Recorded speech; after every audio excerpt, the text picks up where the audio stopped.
Ladies and gentlemen, this is the main event of the evening. Presented by Carolina Lightweight. Come grip with us. When the action begins in the studio, our referees for tonight's event are Gato, Azul, and Carolina Real Streamers. For the viewers in attendance and Facebook and YouTube users around the world, this is the moment you've all been waiting for. Live from the Gato Azul TV studio in Louisville, Texas, it's time! What's up, slime lovers? Welcome to the Slime Show, baby. Over here on my, which side are you on tonight, Jamie? I'm in the middle. Jamie's in the middle. We got Mr. Jamie Dunn, Carolina Lightweights. What's up? What's up? Top of him, we got Kody Kennedy.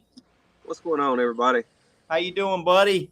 Oh, I'm doing great. Doing great. Thank you for having me on, man. Welcome to the show, Cody.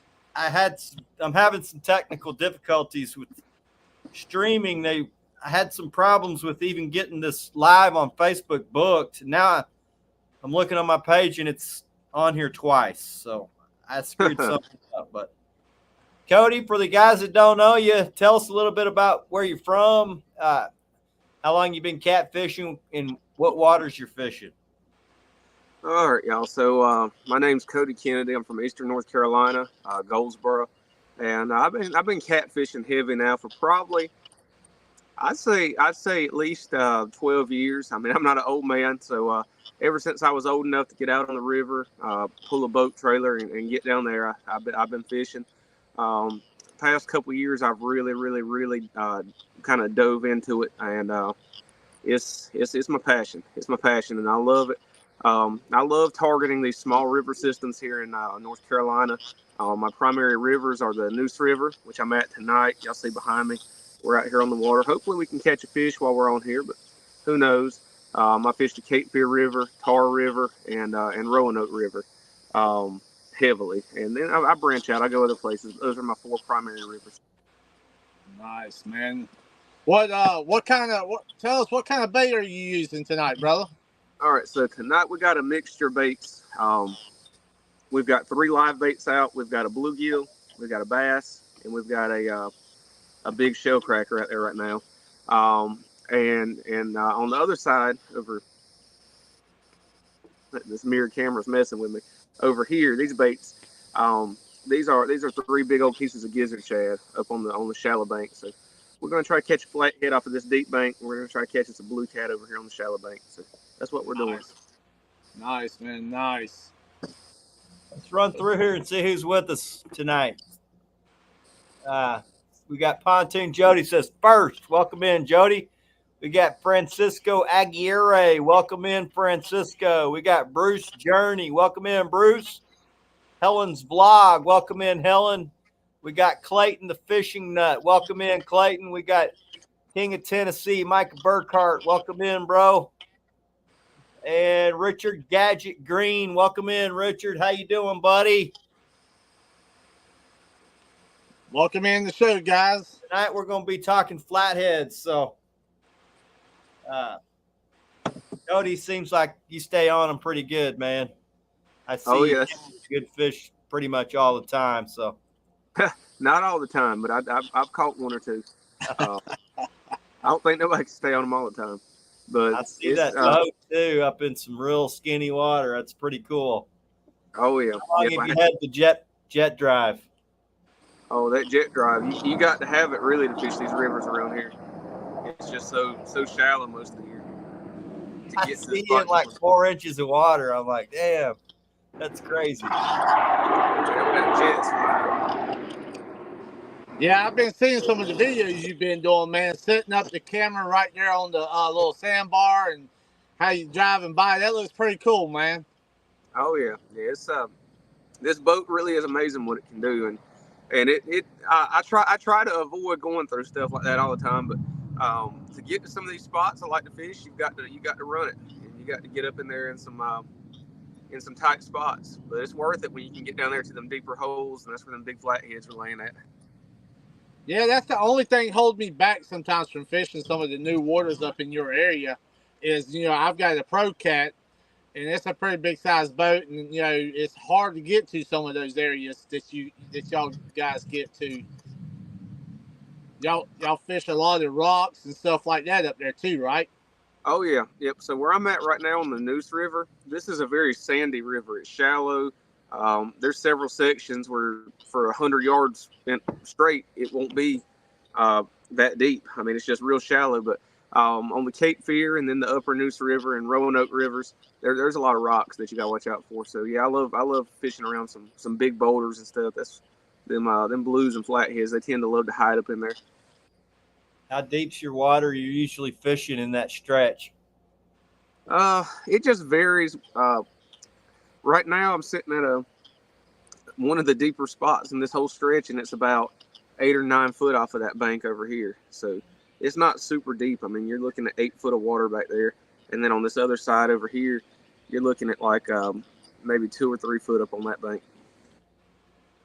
Yeah, I know the flatheads has been kind of slow here, Cody. Up on the bed and stuff. How they doing up in your area right now, brother? Oh yeah, they are. They're slow here as well with the spawn. I've been catching a few flatheads lately, but none of the size that we want. I've caught several in the probably 20-pound range or less, and I've caught a few that are real beat up where you can tell they've been spawning. Their skin up on top of their head, and they got bruises and all that good stuff. So they're in spawn mode right now. But give it about usually to me somewhere around the 4th of July, they come off the spawn and they really start back feeding. Yeah, we caught one the other day down the what we call the Great PG River, and the whole top of it was just all messed up on live when we caught it, and we knew then it was going to be a long night. And you by the airbase. We've had several guys setting up right under the airbase. That's all right. Doesn't bother me. I live by the airport. Yeah. That's the sound of freedom there. They come in and through there right much. That's it. Man, tell us a little bit about the setup you got, Cody, for everyone that doesn't know what kind of setup you got going on right there. So the boat I'm on is an 18-foot G3. It's a CCJ, which is jet drive. It's got a 115/80 Yamaha jet on the back, and it does what I need it to. It ain't a fast boat. It'll run about 30, 32, but it'll go through some spots that people can't get through. So I love it, and it does what I need it to. And then I've got my multi-bar rod racks on the back, smackdown rod holders, all that good stuff, and it's doing great. In terms of my rod and reels that I use the Hellcat rods from Catch the Fever, the Patriot Edition, extra heavy. There's one right there. And then my reels, I'm using the Penn Fathom 2 level wine reels. That's the 20 size, and that is 150-pound braided line on there. That's the gear I use. What makes you use braided over mono? I like the braid because that 150-pound test, when I'm fishing for flatheads and heavy structure, when I'm throwing live baits into a log jam, I've got to have something that if that flathead takes it, I can pull him out of there and get him away from it. That's why I'm using extra heavy rods and that heavy braid, so that when he hits it, I can go ahead and just put the power on him and get him on out of there, and before he wraps you up in something. And with mono, you don't really have that luxury. If you're using 40 or 50-pound mono, you can't be but so aggressive with it. Yep, that's for sure. And I see, we were talking earlier, I see the buckets across the back there. For a lot of people that might not know, can you explain the reason for the buckets that you have there on the rack? Oh yeah, so the buckets back here, what I use them for is there's water in each bucket, and when I'm moving spots, when I decide to move spots and I reel in my live baits, I don't have to unhook them. I just take the weight, the brim, or whatever I'm using that's alive, the live bait, the hook, and just drop it in the bucket, and he chills out in there until I move spots, and when I get there, all I got to do is just pull them out and cast them. And it just how often do you move? How many times you move in a same? We got a jet coming over again. All right, what were you How saying? many times you move during a session?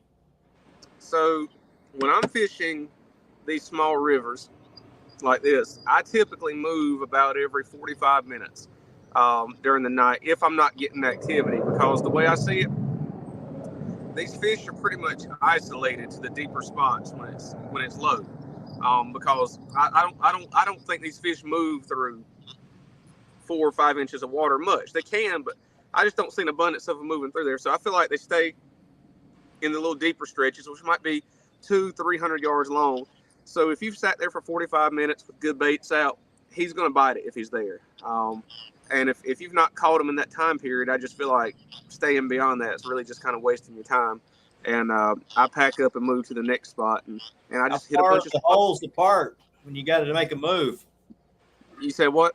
How far are the holes apart when you got to leave that deeper It hole? just it varies. It might be there might be a spot 500 yards down the river, or there might be a spot a half mile, or sometimes I might run a mile. I mean, it just depends on where I'm at. But I've been on this river my whole life, so I know every little spot out here that's got a little depth change or whatever. So I've got certain spots that have been good to me, and I'm not a spot fisherman by any means. I don't just say I'm a fish here, here, here, and here, but I do keep in mind places that I've caught good fish before, and clearly there's something about that area that fish wanted to be there for. So I make my little run and go to a spot that I've got some confidence that there might be one laying there. Doesn't look like y'all had a whole lot of rain. You said what? Doesn't look like you guys have much rain. No, we've not had much rain at all. We had one little thunderstorm about a week ago where it got pretty rough, but other than that, we've not had any major rain. And these rivers, they're low. Our tournament last weekend, we were in Kinston, and there was people beaching their boats on sandbars and mess. So it's low. There ain't much water in here. Yeah. It's all down here in Texas. Yeah, y'all got plenty of it down there, brother. Man, we've been getting hammered. Cody, what gives you the confidence to keep going back to some of the spots? Are you finding the flatheads are really returning back to the same areas, or are you just gut feeling, man? Some of both, but my experience with flatheads tells me if the conditions are right for a flathead to be there, he may not be there on a given night, but he will be there at some point. So what I look for is the first thing, it's got to have a little bit of depth change to it. So if the main river channel is 1.5 feet, 2 foot deep, and then the bottom slopes down to a 4 or 5 foot bottom, that automatically interests me that, hey, that's something that's going to hold a fish, is that little depth change. And then I get to looking at the banks. If there's trees laying in the water, or if I scan and there's structure on the bottom, if you've got those two elements, if you've got structure and you've got a little bit of depth change, at some point there's going to be a flathead through there. That's what I look for: structure, and then a little contour on the bottom, a little depth change. You know, like here where we fish, there's a lot of on the Great PD especially. There's a lot of structure and stuff, and I can almost tell you a lot of the areas that I fish with the current and water levels and different stuff like that. I can go some of these structures, and you can basically you're gonna have to drop down in because there a lot of them they're always holding fish. And you can actually just see them right there and dropping straight down into the structure. Are you fishing in the structure, behind it, or in front of it a lot of times? So I don't. There's no right or wrong way to do it. When the river's low, like it is now, and there's not a lot of current, I'll fish in front of the structure. I'll anchor upstream of it and throw back to it and put my baits in front of it. But if the river's high, if there's been a lot of rain and the river's up and the current's really rolling, I'll fish the back side of the structure because that gives them a little eddy back there. And what I'll do is I'll nose my boat almost all the way up into whatever I'm fishing, and then throw my baits right back there behind it. And in that little current seam back there, there a lot of times the flatheads will sit there. And blues as well, but flatheads. Yeah, a lot of times that structure, actually, if you got some big trees right there, will block off that current, man, allow it to sit straight down sometimes because of those big structure trees and stuff sitting there on top of the water. Oh, yeah, absolutely. Absolutely. Richard One thing I've learned about flatheads, in general, flatheads I've figured out they don't like strong current. Blues love it. Yep. Blues absolutely love the current, but flatheads they're gonna get out of the current to the best of their ability. And when the river's high, if you find them spots where that current's slack, where you got an eddy, where you got a seam, that's where the flatheads go when the river's up. Yeah. Yeah.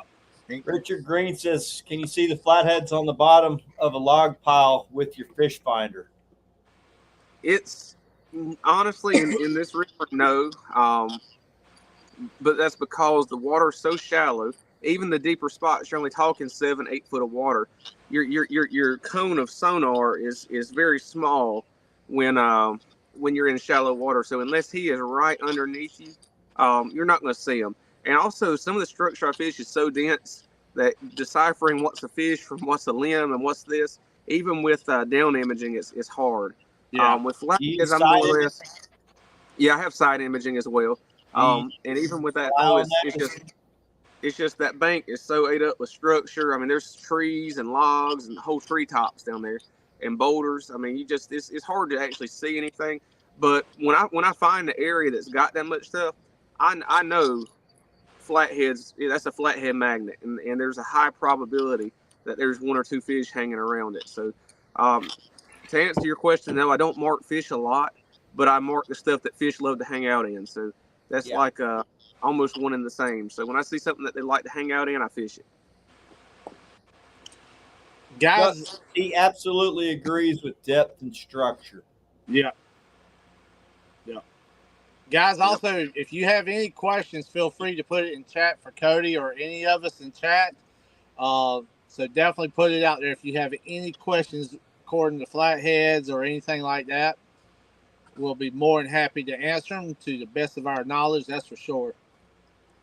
Catfish Junkie says he looks for banks with a steep bank equals deep drop off on rivers. Yeah, I agree with that. That's a good thing to look for. If you see an area where that bank comes straight down into the water or at a steep angle down into the water, that's a sign that's going to have some depth there, versus a bank that just gently slopes. That's your shallow bank. But yeah, when you see that hard bank that comes on down vertical, that's a sign that there's probably some deeper water on that edge. Now, Cody, do y'all have some of those rock ledges and stuff like that up on that end? There's a few, but not many. There's a couple places on Neuse River where you've got some rocks that they'll be out in the water and they're flat, but then you get to the edge of them and they just drop straight down to the bottom about 7-8 foot. And I do like to fish the edge of those. But on the Cape Fear River, I really look for that because the area I'm fishing on Cape Fear, it's the craziest thing I've ever seen. You'll have the bottom be completely flat and it's only about a foot deep. I mean, it'll be real shallow. And then it drops down to 18 foot, just like nothing. I mean, literally, if you stepped off of it, it'd be over your head. And them fish, they love hanging around them real sharp drops like that because it blocks the current. They hang right up against that drop. Now, do you find you have more of that on the Cape Fear than you do up on the Neuse River? Or? Oh, yeah. Cape Fear is very rocky. Once you're upriver of Fayetteville, it's very, very, very rocky.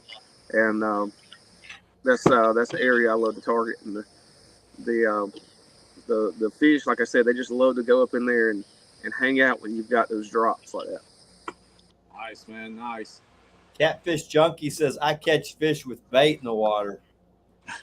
Yeah, I do as well. Crucial. That's the best way, I can tell you that. Cody, how long you been targeting flatheads, man? I've been after the flatheads for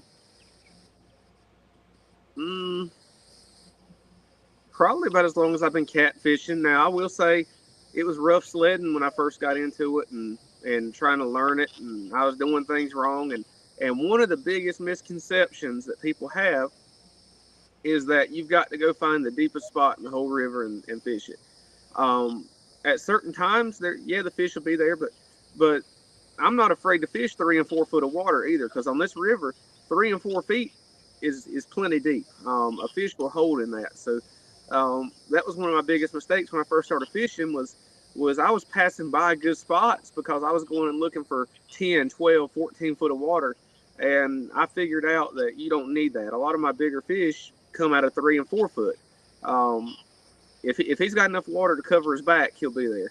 You, Um, you know, I love flathead fishing. I mean, we do a lot of it here where we are at, not too far, from you, probably about an hour and a half, But like I tell a lot of people, the later it gets into the night, I start even moving up the shallow water. Sometimes I can find myself fishing in between 2 to 5 foot of water around the 1 a.m. mark. Are you pretty much like the same way, pretty much? yeah, so I'm not afraid to fish that depth at all. I just kind of get a feel for what the fish are doing that night. I always start deeper because, like right now, the sun's still out. It's been a hot day. I just feel like these fish are going to be in the deeper water right now. And I start there. And if I start catching some fish, I'll pattern areas that were similar to where I was catching them. But if I'm not getting activity, after about 2 or 3 spots, I start looking for different things and targeting different areas and different structure and different depths. And eventually, most nights you'll get on at least a little bit of a pattern where you'll pick up a fish. And once you kind of make a mental note about where you caught that fish and what the conditions were like, the rest of the night you just find conditions that are kind of similar to that. But back to your question, yeah, I love shallow water fishing when they're there. I've had several times where you'll have a pole out there on the shallow bank in a 1.5 foot, 2 foot of water, and before the rod ever moves, you'll hear the fish splash. You'll hear them grab the bait, and it sounds like a somebody out there in the river running. I mean, it's like, and then the rod will fold, and that's awesome when you catch a fish that's in shallow water like that. And he's mad when you hook him. He ain't happy when you hook him in that shallow water. He's trying to get back to that deep, and he's running 100 miles an hour. I tell you, also, man, fighting the fish in shallow water is totally different than fighting them in deeper water. Also, man, it's a heck of a battle. Oh, they rip drag these big flatheads. That's why I love them. When you hook a big flathead, there's nothing like it. For about the first 30 seconds he's hooked, all you can do is hang on. If you hook into a fish 45 pounds or more, all you can do is hang on for about the first 30 seconds because he's going to do about what he wants. And I mean, he's gonna have that reel screaming, just there's nothing like it. He'll about drag you out the boat. That's a heck of a medicine, man. That keeps you coming back night after night for sure. I know myself, it's addicting. Catfish Dream says, I feel flatheads aren't as easy to mark as blues. They're not. They're not, and that's because of their tendency to relate to structure. Blues are more of an open water fish, and when you scan over a section of river, a deeper hole or whatever, then blues, they'll suspend off the bottom out in the open water, and it gives you that real clear mark on your sonar. You see that typical arch, and you'll see them sitting there. But the flathead, he's going to be laying right on the bottom and probably laying in a log jam. So your chances of being able to recognize it's a fish is very, very tough. I'm starting to see a lot of the really good flathead guys are starting to use that live scope on them, man. I'm like, damn. You know, they hold so tight to those structures, man. I don't know right on the back. Yeah. A lot of times right on the very backside of that structure, man, they're laid up so tight you will overlook it real quick if you don't know what you're looking for. That's how tight they are. Yeah, this guy sent me these live scope images and the flatheads were laying on stumps, but they were up and down on them, and you could see the bluegill moving up and down that stump. And when one guy, he had finger on the trigger, he dropped one right down on it and had it. And I was like, man, that's like playing a video game. Crazy. You know, last week we caught a flathead in a benefit tournament last week, and they caught a blue also out the same hole, basically fishing inside of a huge tree like Cody's got there. Up underwater, there was a huge tree, and I was just dropping the bait, suspending them. There was a hole. You could see it when I pulled up on it, just about that big, right here to fish in. Boom, both of them back to back. Time I dropped it in there, and they were that tight to that structure. but it was odd catching a flathead and a blue within 5 minutes apart out the same hole. Yeah, that was a good spot, wasn't it? Yeah, it was. I just wish they were a little bit bigger. Cody, do you find things like that? Do you see a lot of that? You catching your flatheads and blues out of the same spots, or you're like me? It was just, that's not something you don't see every day. No, I catch blues and flatheads together a lot. Now I do see though a pattern. Now I'm not going to say it's 100% because I've caught flatheads off the bank that I was expecting the blue, and I've caught blues off the bank I was expecting the flathead. But typically, like where I'm sitting right now, this bank over here is your deeper bank, and it's full of structure. There's all sorts of trees and logs and mess on the bottom. This is the bank that I expect to catch the flathead on. He's going to be prowling that bank trying to grab a brim or a shad or whatever. He's going to be on this bank. But over here on your shallower bank, the sandbar bank, where that sand just kind of slopes down into the river, that's the bank that I expect that blue to run up on. And the reason for it, in these rivers where we're at, these blues really feed heavily on freshwater clams, on freshwater mussels, which get in that sand. They're over there on that sandbar over here. And then blues will go up there and root around in the bottom. And I know that's what they're eating, because when you catch a blue, you can feel their belly just full of it. And if you're in a tournament and put them in your live well, they'll regurgitate a whole stomach full of them clams. Yeah. But yeah, I catch blues and flatheads out of the same spot frequently.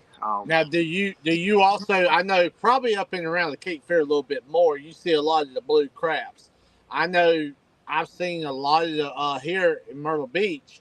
Depending on where I fish, I mean, you can see blue crabs, and the blues, they love them. Oh, they really do. Yep. If I'm fishing somewhere that's tidal, like Wilmington or far down on the Neuse River down there around New Bern, it's not uncommon to see that. I've actually had one before do the same thing, where I caught it during a tournament and put him in my live well, and he regurgitated a crab. But I don't fish that tidal water super frequently, but I'm sure they do feed heavily on it if they're there. Juan wants to know, you ever fish lakes for flatheads? Not a lot, and the simple reason for that is because there's not really any good flathead lakes within proximity to me. If I want to go fish a lake for flatheads, I've pretty much got to drive to like Lake Tillery or somewhere like that, which is about 3.5 hours away. But around where I'm at, one, there's not many lakes, but the lakes there's not flatheads in them. So I would love to do it, but there's just not. Alex, Texas wants to know, does the hook size matter right now for flatheads and blues? Yes, to a degree. Now, can you catch a big fish on a small hook? Yes. Can you catch a small fish on a big hook? Yes. But I'm going to show you what I like to use for flatheads. So when I'm fishing for flatheads, my preferred hook is right there. That is that's a Daiichi, and that's a 10-aught. That is a 10-aught circle hook. And when I'm fishing for blues specifically, with cut bait like eels or shad for bait, I use a 7-aught hook. Like when I'm doing like when I'm drifting or dragging, I use a 7-aught Daiichi. But the reason I like the 10-aught for flatheads is because of this hook gap right here between the point of the hook and the shank. Okay, you see how wide that is? I can put my whole thumb between it. When you catch a big flathead, he's got a mouth on him like that.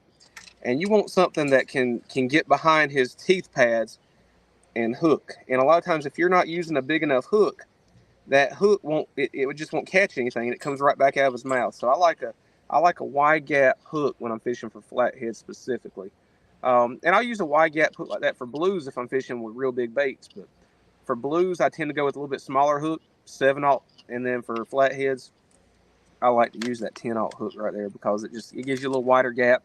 And plus, if I'm throwing a live bait that weighs 1.5 pounds, 2 pounds, you've got to have a hook that's appropriate for that size bait. And it's not uncommon for me to throw a bait that weighs 1.5 pounds, 2 pounds. That's how I roll. Right now we're using our smaller hooks because it's spawn. We'll go bigger. I usually use 10-aughts for blues. Yep. They're good for teiners up to 85-pound fish. Oh yeah. Yep. And if I'm specifically targeting big blues with big cut baits, I'll use the 10-aught. But where we're at, you don't see a lot of those monster blues in this river system. I mean, a good blue catfish out of here is 30 to 40 pounds, and that's a big one. Most of your blues are going to run 15 to 25. So I like the 7-aught for them. But if I'm somewhere like if I go up to James River, or if I go to somewhere that's known to have some big fish, I use a bigger hook. But You like to throw live baits for flatheads. Richard Green is asking. oh yeah, yeah. When I'm targeting flatheads, that's all I throw is live. If I'm targeting flatheads, now I do catch a lot of flatheads on cut bait. My PB flathead actually came on a piece of cut eel. Now, granted, it was a very fresh piece that was still twitching, but he was 62 pounds. Pretty much live bait from what I see from Jamie fishing. They still got quite a bit of action when you chop them. Oh yeah, yeah. They're kind of like a fine line between live and cut when you first cut them because they're wiggling around. But Bruce Journey wants to know, do you think your tactics will work on pretty much any river? I do. I think that I don't want to say that all rivers are the same because they're not. You've got things like the Mississippi River, the Ohio River, which are huge, massive rivers, lots of depth.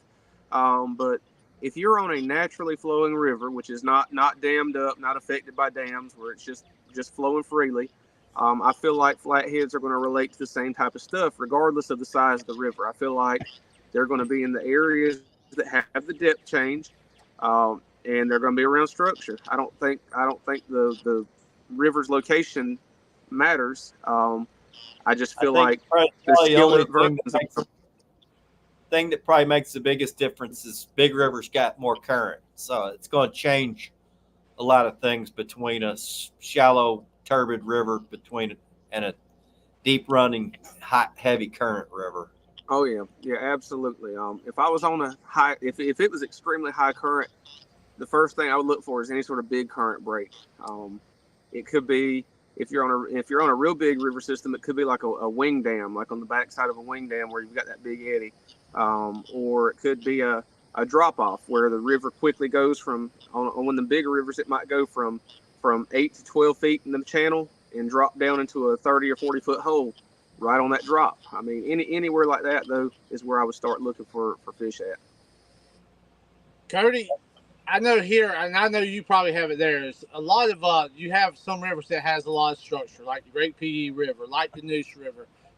Now, the Intercoastal River, yeah, you do have some structure, but a lot of it is a sandy bottom. Now, when I'm flathead fishing that style of river, I'm basically going up towards the wood line, fishing the lily pads real tight, the right close to the bank. Are you doing that same thing on a river that you might not have as much structure? Are you taking it to that wood line and trying to find some?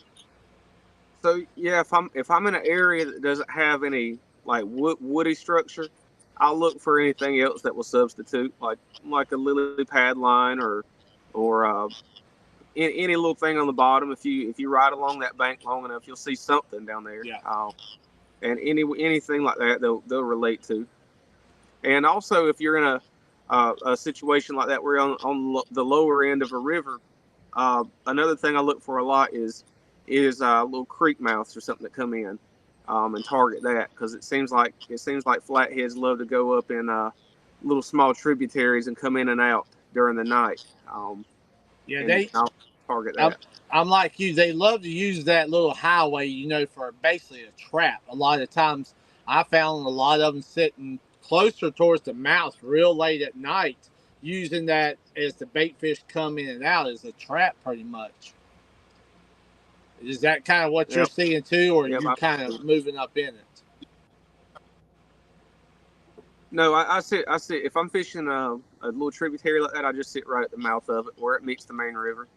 And I feel like them fish, if they're active, I feel like all night long they're coming in and going out, coming in, going out. And I feel like when you set up on the mouth of it, you're gonna catch them going one way or the other. Yeah, I know. I always said them little highways, depending on the time, like you said earlier, they only come in there sooner or later during that night. and start feeding. You just got to be there to figure out basically what times they're coming in and out. And I know sometimes that changes from one area to another area. Do you see a lot of those what we call little highways that basically you're trying to time them out?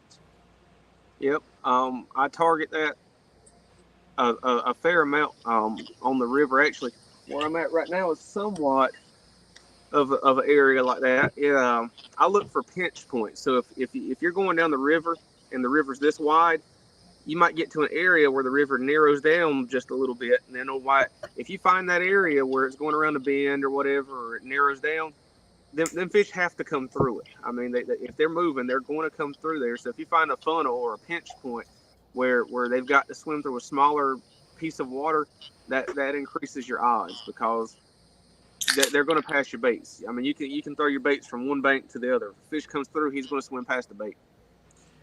And I know, like you said earlier, depending on how the bite is, about every 45 minutes or so, you'll try, if you don't do anything, you'll try to just move to a different location.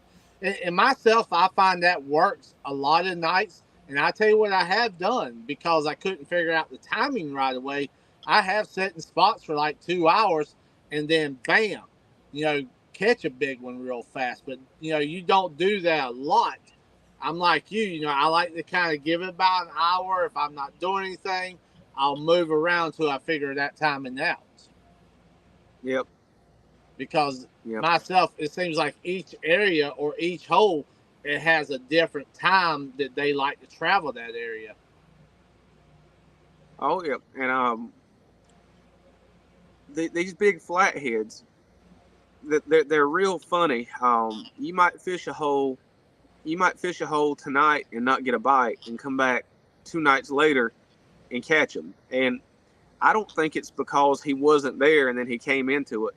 I feel like these really big flatheads, the way they feed, a 40 or 50 pound flathead, I don't know that he has to eat every day. They've got such a big mouth. I feel like he goes hunting, and if he catches him a 2 pound bass or a 3 pound carp or whatever, if he eats that, he might be all right for a day or two and just chill. So I feel like just because you don't catch them in a spot one night, I don't get discouraged. A lot of people, I feel like they'll go to a stretch of river, they'll fish a hole, they won't catch one, and in their head they're like, well, that's a bad spot, I'm not going back. But it could just be a matter of the fish was there and he was not feeding at that time. Because like I said, a flathead, if he eats a 2 or 3 pound bait, I don't feel like the next night he's going to go out and want to hunt again. Because a fish's metabolism is not like ours. They don't have to eat 3 meals a day. I feel like they get one big meal, and they're good for a little bit. That's it, man. Rocco 803's got a question for you. He says, if hooking live brim through the mouth and up the nostril is a good way to do it. I've seen people fish them like that, but that's not how I fish them. I'll show you how I hook my baits. It doesn't matter if it's a brim, a bass, a crappie, a bullhead. I hook them all the same way. So let me show you real quick. Rocco, I think the way you're wanting to hook them would be for heavier current. Yeah, probably so. Yeah, there's actually ways, and I'm pretty sure he's going to probably show you the same way I'm thinking about it. Man, you can hook some of these live baits, Chris, and they'll stay alive all night long, man. Yeah. I mean, just certain areas that not to hook him, to hook him, and he's just like I see. Yeah, we're the same way there. Yeah, that's a big shell cracker, and I've got him hooked in front of the dorsal fin, about halfway between his dorsal fin and his head. And you see he's flopping around, swimming. I mean, he's in good shape, and he's been out there for probably close to an hour now. So that's how I hook my live baits. And like I said, it does not really matter what the live bait is. Bullheads, bass, crappie. Here in North Carolina, we can use bass for bait and crappie. Y'all make sure you check your laws where you're at. But here, as long as it was legally harvested, you can use it. But that's how I hook my baits. And I hook them at a diagonal. I don't hook them straight through. If you can kind of see that hook, it's almost like crooked. And what that does is I found out it keeps your bait. A lot of times big live baits will like flip back and hook into themselves. When you hook them at an angle like that, it prevents them from back hooking, because that's frustrating when you get a big takedown on a fish and he doesn't hook, and when you reel it back in, the hook is buried back into the bait. So that's the way I hook my live baits. Yeah, that's the same exact way. Now I tell you something I have done also too. I'll take one and I'll hook them in the back sometimes to make them swim a little bit different. But when you're doing that, you're also taking a chance of not staying as lively longer. It's basically for something I want them to be real active, like it's in danger, but it's going to be a short-lived bait by doing it that way too. It's just me trying to catch a fish that I've maybe marked a little bit quicker. So right. I want that live bait to react a little bit different. But like I said, he will not stay alive that long neither by doing it that way. Chuck said the first one he caught in his 40s he thought was hung at first until it damn near jerked the rod almost out of his hand. Good piece of bait, y'all. I don't know what it was, but something cleaned out my bait on that one. Cody, do you have a lot with your waters being low right there? I know around here when we get low waters, we start getting into a lot of the guard. Do you have a lot of that problem up on your end? Periodically, I'll catch a guard. Like right now, I feel like that's what's been messing with my bait because that's two hooks in a row I've reeled in that they've got the gizzard shad off of them. So I'm thinking it's guard. There's bow fins, or little channel cats also. But yeah, we do have a little issue with gar when the river gets to that low flow state. It seems like the gar get real active. Yeah. I'm gonna show y'all what I use for bait also, besides live baits. What does the barometric pressure do to the flatheads, Cody? You said what? What does barometric pressure do to the flatheads? It does affect them. I like fishing before a low pressure system. So if you've got a storm coming in, I like fishing before it. But right after the front passes, it can kill the bite. I think that's pretty much for all fish. Yep. I had a tournament back in October of last year. It was on the Tar River, and same situation. There was a huge cold front coming in, and it coming in rain. And that happened at about 11:30 to midnight. And before that happened, we fished from 8 to 12. We caught all our fish. We caught a 51-pound flathead, one in the 30s, and then one in the 20s. But once that front passed, we didn't get a bite for the rest of the night. And it was on fire before that happened. It was like it just completely cut it off. So y'all, there's what I like to throw for cut bait. That is a gizzard shad. I'm sure y'all have seen them, but that's a very oily, smelly fish, and the blue cats, they love it. They love it.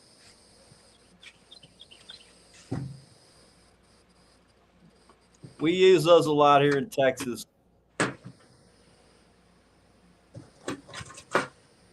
Cody, for everyone, how often do you change your baits? Every time I move spots, pretty much my cut bait. My live baits, I leave them on until they're not alive anymore. If I'm tournament fishing. If I'm just fun fishing, I might leave the baits on for 2 spots. My cut bait. I know myself when I use the eel, I'm gonna tell you that stuff. It just continues. I mean, it just like I might change it out twice a night because I have caught blues off of them, having them on for 4 hours at a time. I mean, that old is just something about that American eel, man. Just continues. That old just basically just has it. Oh yeah, now I try those, man. I do leave my eels on longer. If I'm using shad, though, I change them out more frequently. Yeah. A lot of my cut bait, when I do use cut bait, I change it out like you. I'm always putting fresh bait on it every time I'm moving.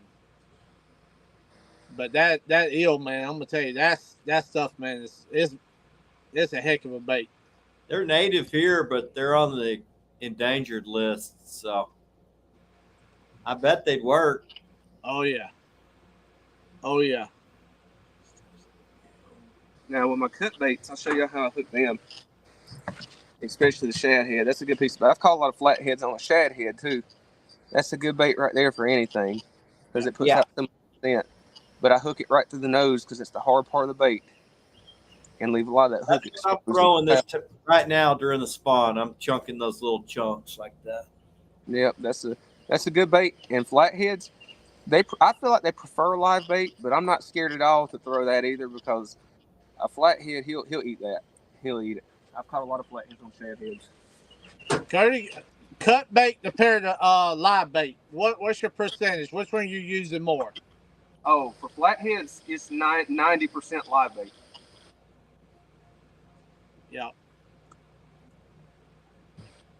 Yeah, I'm probably right around a little more around 95%. It seems like it really works in the locations where I fish a lot. Now, eel, I'm 100% using that also. Oh yeah, eel's a good bait for any situation. Cut, live, it don't matter. They love eel. Yeah. But I've caught, like I said, I target flatheads with live bait, but I'm also fishing for blues, and I've had several big flatheads hit cut bait. Like I said, my PB flathead, 62 pounds, come on a cut eel, and I've caught several in that 40-pound range on cut bait. Now I've actually found early season flatheads, and I'm talking like March, like early in the year when they're just coming back active.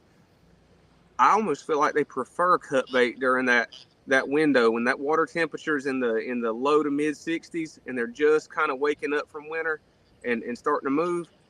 They'll hit a cut bait very readily. If you target structure and throw cut bait in front of it, you'll catch a lot of flatheads doing that. I still throw live, but I've definitely noticed in early spring that they really go after cut bait. Jason wants to know: do you trim your bait at all, or you just send it, like to make it sound weird? Or no, I just send it. I want them to look kind of as natural as possible out there. Yeah. That 10-aught hook through their back that makes them act. It makes them act up anyway. They're down there. You'll see that rod tip with the live bait just constantly doing that where they're down there struggling, especially big live baits like a bass or I love a big bullhead. If I can catch me a bullhead catfish about that big, they stay on the hook good because they got tough skin and they really struggle on the hook. And flatheads, I think flatheads hate them with passion. Where do you go catch them? You got a farm pond somewhere you catch them out of? Yeah, farm ponds or little roadside creeks, just little swamps, like where it's stagnant kind of. They love them little areas. Yep. Catfish Junkie says, you know what guarantees you to not catch anything? Not having bait in the water. I agree. You can't catch them if you ain't got bait in the water. Man. Now, this year, I'm going to tell you, I've caught quite a bit of blues off of live brim this year. Are you doing that same thing, Cody? I mean, I think this year, I don't know what it's been. It just seems like a little bit smaller, brim this year, man. I've been catching a lot of blues off of them. Oh yeah, I don't specifically target blues with live bait, but pretty much every time I go and throw live baits targeting flatheads, I inevitably catch a blue on the live bait. Blues are very predatory as well. People don't really give them credit in terms of thinking that they hunt down live baits, but if you think about it, in their natural environment, when they're out there swimming the river, a blue cat's never going to come across a piece of cut bait naturally. They're hunting live brim, live shad, stuff like that. So I don't have any hesitation at all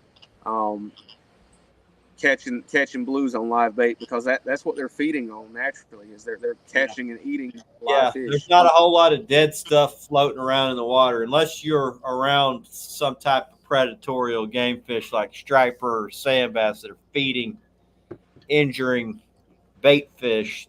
Most of the fish blue cats and flatheads eat is going to be live. Yep. They scavenge when they're 5 pounds or less, or more scavengers, but once they get up over 5 pounds, they pretty much predators. Oh yeah, even them big.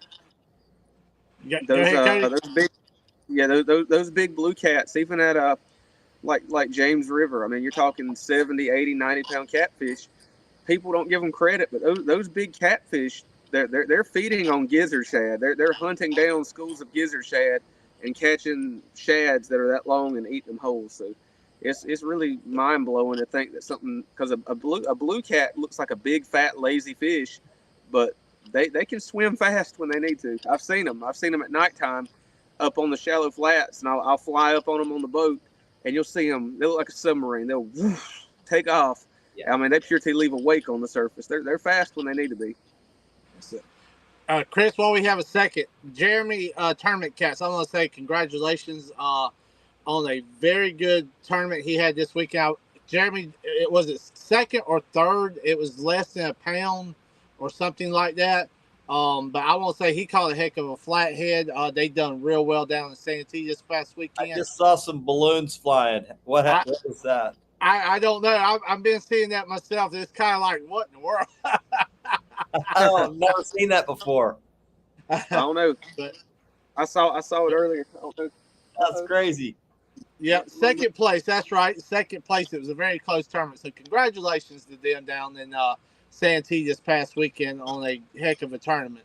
Some of our CLW family down there getting it done. But yeah, Cody, I mean, man, what drives you day in and day out to go out there, man, and try to go after these big flatheads? I mean, is it just the love for the sport, or is it just like an adrenaline rush? Well, both. I love the sport. I love catching catfish, but catching a big flathead is it's like playing a chess game. You go, God, I mean, it's easy. People see when I post videos and pictures of a big one, and a lot of people will come to me and they'll say, "Man, you catch the big ones all the time. You're all the time." But what they don't see though is the 10 trips between that I didn't catch nothing. And that's how it is with flatheads. You'll go 5, 6, 7 trips without catching a big one. I mean, do I consistently catch 10, 15, 18-pound flatheads? Yeah. But catching those big ones, them 40 and 50-pound flatheads, that's a rare fish. I might only catch in a year's time period 5 or 6 over 40 pounds. Some years I'm more fortunate. Some years I catch more. But it's just, there's a lot of hours that go into it where you're sitting on the water and nothing happens. So when that rod finally does fold and you go pull on it and it's just rip and drag and it's a 45, 50 or bigger flathead, it's an adrenaline rush, and it's enough to keep you coming back, even on the slow nights. Yeah. You know, right now I'm like you, man. I wish we can get the spawn out of the way and get back to normal, because it's tough fishing out there right now. I mean, last month I was going out. I mean, we had one night we caught over 30 fish. Went back the next weekend, we caught 1. So, yep. I mean, it just clicked in that fast, and that's amazing. Yeah, it can change from day to day, really. Hour to hour sometimes. Oh, man.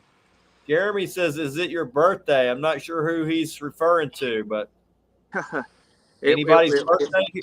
It was my birthday about a week ago, 2 weeks ago. Okay, whatever. Happy Not birthday. Yeah, happy birthday, bro. Appreciate it. I'm in my last rodeo of my 20s, 29. So. Enjoy it, brother. Enjoy. Holy crap. Man, I wish I could. I'm turning 50 next week. Man, hey, you look good for 50. Take that. Thanks, take man. that how you want. I feel good. Man, do you use a lot of mudfish up on your end? Do you use a lot of them for bait and stuff, Cody? Or a lot of what? Mudfish. Now, what's a mudfish? Bowfin. A lot of people call them mudfish, bowfins. I've never heard of them called mudfish. Yep. Oh, you hadn't? Bowfin. Yep. Yeah. Around here, I catch right many of them, and in inspiration, I try wherever I'll catch me a bowfin, and I fillet them, and I fish on them. They're a real, almost like a greasy texture meat. Like when you fillet them with the fillet knife, that meat it's like gets on your fingers, and your fingers feel like oily, like slimy. So it's not a bait that I just deliberately say I'm gonna go get me some bowfins to use, but I've desperately used them before where I was shorter on bait and caught one. I said, well, his tail's going on a hook. Yeah, a lot of the old timers around my area, man, they call them mudfish all the time. I mean, And a lot of people like, what the heck is that? Well, they're both Jeremy fish. was talking about a bullhead. Yeah. Well, I was thinking like a mud minnow, like in saltwater. Yeah. Are you usually on anchor, Cody, or do you drag? I know you're sponsored with what's the new planer board company? Alpha boards. Alpha board. That's right. So I do a good amount of dragging if I'm on the lower end of the river, or if I go to the lake. So this summer I'm really going to focus on venturing like to Lake Gaston, Bugs Island. Oh man, I wish I I- was close enough to fish those fisheries. Oh yeah, I'm gonna go up there, and when I go, I'm gonna make it like a 2 or 3 day trip. Like I'm gonna go and not leave the lake. Like I'm gonna put my boat in and fish, and when I get tired, I'm gonna pull my boat over to the bank, take me a nap, and fish some more. So that's coming. But I do. I've got where I do right much dragging on the lower end of the river, because when you get down there, the river really widens out and it quits flowing when the river's low. It's like it's basically like a lake, in the sense that there's not much, if any, current at a lot of times. And I've experimented around with pulling boards, and I've had good success. That tournament I fished this past weekend, that's what I did. I never put the anchor in the water. I drug baits all night long and caught fish. Now Chuck I will say says this. you need some bite lights to light those boards up, Cody. Yep. I'm using the bite lights. That's correct. Okay, Correct. Chuck, that's Chuck's company. Okay. Yeah, Love that's all. hearing. But yeah, the bite lights, they worked awesome. But let me tell you, I've never fished a tournament at night pulling boards the whole time, and that was exhausting, because you can't let your guard down for no time at all, because you're constantly having to watch the boards. You're constantly having rods that you're like, oh, is it going to get snagged? You're getting bites, and then you got to pay attention to where the boat's going to make sure you ain't running up on the bank. So it was an adventure going for 14 hours straight without no sleep at night. You got to pay a lot more attention. Y'all just had a 24-hour tournament not too long ago, didn't you, Cody? We did. That was on the Cape Fear. That was the St. Jude's Fishing to Fight Cancer benefit tournament, and it was 24 hours. I fished about 18 hours of it straight, and that's exhausting too, fishing that long. Yeah, that's a good cause, man. I was like, very proud of y'all guys, man. I saw the advertisement on that. I wish we could have made it up there, but 24 hours, man. That's a long time. Oh, that's too long, man. Now, just for reference, if you want to fish it next year, you don't have to fish the whole 24 hours. So what they do is they've got registration going on that whole day. The whole day Saturday, you can register at any time between 8 a.m. and 5 p.m. So if you just wanted to fish the nighttime portion, which I'm just going to be honest, by that time of year in May, it's hot enough. The fish really are not biting during the day. I fished from lunchtime till dark and caught one fish during that time period. So you're not missing much by skipping the daytime part of it. Yeah. I'm more of a nighttime fisherman myself, except for the winter time. Right. Now, what bodies of water are you fishing? Justin, the buckets are for when he moves, he puts his bait in there so that it stays alive. I'm fishing the Great PD, the Intercoastal, and the Walk-A-Mall, and I fish Santee Cooper quite a bit. Okay. Now, Intercoastal, there's catfish in the Intercoastal waterway? Oh yeah. Yeah. Wow. There's some nice ones on there. We normally do real well. Like I said, I do the Great PD River, man. We catch a lot of flatheads. I mean, it's just full of structure, but there is some good fishing on the Intercoastal also. Now, isn't the Intercoastal, that's very, very brackish, isn't it? Well, parts of it is, depending on if you're on the south end towards Georgetown, or you're up on the north end towards, Cherry Grove.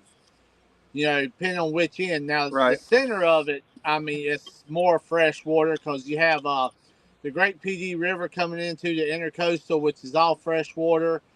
The Walk-A-Mall, which is all fresh water. So it depends on which end you go. Do you fish a lot of the brackish water up on your end? I do. but I'd never even considered the fact that the intercoastal waterway would hold catfish. That's kind of mind blowing to me. Yeah, yeah, it's a good fishery. It really is. Now, don't get me wrong. During the day, unless it's wintertime, the summertime you can't fish it because of all the boat traffic. But Right. at night, we normally do pretty well at night. Okay. Now, have you ever fished the Cooper River? The Cooper River, yes, we Yeah, but below Santee, where it goes from Santee and flows down toward Charleston. yes, yeah, yeah. Matter of fact, we had a tournament down there. Jeremy could probably tell you, probably about 3 months ago down the Cooper River. That stretch of river just always has looked good to me. I've never fished it. There's some good fishing down there too. There really is. Jeremy, he fishes it more than myself, but he catches a lot of flatheads down in that area. A lot of blues. I mean, a lot of nice blues on the Cooper. That's awesome. But yeah, we have to get together sometime and let's do some fishing. I'll I'll come up there and fish with y'all guys, and you come down here and we'll do some fishing, man. Absolutely, absolutely. But I know Tillery. I fished a few times up on Tillery. I like Tillery a lot. We do a lot of dragging and pulling up there on Tillery. It's a good fishery also. And I know you were saying earlier that you have fished it. How you like that area? To be honest with you, I've only ever fished Tillery once. I've only been there once, and the one time I went, I was very successful. But it was a wintertime tournament. Yeah. It was kind of neat. I had never fished a lake before, never laid eyes on it. But they had a tournament going on up there. It's called the Yadkin Master Catters. Be right back, Jeff guys. King, yep, Jeff King runs that series, and I went up there, and before I went, the whole week I studied the lake. I looked at the depth map, and I picked out some spots in my head that I saw that said, okay, well, it's got the ingredients for some fish to hang out there. And we got there and we put the boat in, and it was super cold that morning. It was like 17 degrees. It was in February. And we took off going up the lake, and I got to a point where I looked at my fishing partner. I said, we got to stop. I said, I cannot go anymore. My hands were like froze to the steering wheel. I said, we're going to have to stop and we stopped and we started fishing that area, and we caught fish, and we caught plenty of fish that day. We wound up winning big fish and total weight that day. Nice, man. Congratulations on that. I know it's hard to do that sometimes. I know we fished, I believe, the King of Tillery. I believe I'm trying to remember the last one we fished up there. There was like 154 boats, and we come out 14th. And that was only the second time I had fished it. I mean, Tillery is a good area. I mean, it's a lot of stumps in some areas. Some areas, I mean, it's just got all kinds of different characters to it, and that's what I like about it. Oh yeah, it's almost like it almost fishes like two completely separate bodies of water, because when you if you go upriver or up lake, the upper lake is way different than the lower lake. Yeah. It's almost like two completely different bodies of water. And I went to the upper end because I'm more of a river fisherman. So I went up there toward the dam where you had some current and the water was shallower, and that's just what I knew. But I know a lot of people go down the lake and do good at the bottom end of it too. Yeah, Cody, I'm like you. Cody says he likes to use a light bell when flathead fishing. He swears he will hear the bell ring long before he hears the clicker or a rod bend. Usually they help him out. I know Carolina Lakeweights has some bells. Jamie, y'all ever use bells? Actually, I do take them every now and then. Depends on how tired I am during the day. I'll throw them on there, and I'll take me a nap. I'm not going to lie to you. I'll sleep right through a clicker. I can sleep through a clicker. I've done that before. Wake up, and the fish actually has spooled the whole line. And I set my drags pretty tight, but it was a good sized flathead. I had spooled it and got it right to the end of the spool, and I was sleeping right through the whole cop picking thing. Last time I fished with Jackson at night, we fell asleep. I woke up, it had been hours. And I had 9 fish on. Cody, do you, I never heard Wow. go off. Cody, do you I ever do can't. that, bro? No, I can't. I can't sleep. Well, I take cat naps, but I'm telling you, I'm so in tune with what's going on. I don't use bells. I don't use clickers. I just fish with the reel engaged, and when he pulls the rod down, and if I do drift off to sleep, just the noise of that rod jumping around back there in the rod rack, just that boom boom boom boom. That I mean, I'm up. I'm up. I don't know how I See, do it, but it'll wake me up from a dead sleep. see, Just the sound of that rod thumping. I'm a hard sleeper, so once I hit that, I mean, I'm out unless my partner wakes me up to get the net or something like that. Once I'm out, I'm out. So Which, I tell them to break out the bullhorns to wake me up. yeah. Well, now on like a recreational night where I'm just out here fishing, I'll get a little nap here or there. But when I'm tournament fishing, I'm just so serious and locked in. I don't really sleep. I'll drink me a energy drink about every 2 or 3 hours, and then the next day I ain't worth nothing. But Now, do you do any suspend fishing? I see you got all your poles back there. Do you have any straight down, or do you mostly cast? I mostly cast because this water's so shallow that suspending a bait just don't really work. If I'm somewhere that's got some good depth, I will suspend one, especially if I'm in like a real deep bend of the river. If I'm in 12, 13 foot of water and it's just so gnarly with structure that pretty much anything you cast is going to get snagged, I will take a live bait and one of these side rod holders on my boat. I'll stick the rod straight out off the side of the boat and drop the bait down to the bottom. And when I feel it hit the bottom, I'll reel it about twice and bring it back up about that far off the bottom. And I don't always catch them like that, but when you do get a takedown like that, it's aggressive. Like that rod, it sounds like he's going to rip the whole side of the boat off. That's the ones you look back there and you got half the rod in the water. I mean, they just got it bent over. Yep, that's the ones. That's an adrenaline rush like that. Now, I will do some suspend fishing if I'm in like real deep water. If I'm somewhere that's got like 30 or 40 foot of water, I'll do some suspend drifting. But I've got where I like to pull planer boards more than I like to suspend. It just you cover a wider piece of water.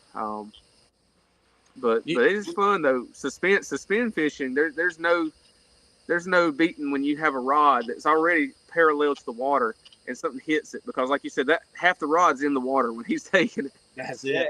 When you fight the fish, it's right there under the boat instead of bringing it to you. It's just you get to feel the fight a little better. Yep. No, here I do better dragging though than I do suspending. Here, Cody, we got current about every 6.5 hours it switches around and stuff. Yep. I use, even on anchor, I'm using a lot of the planer boards, getting some of those baits away from the boat.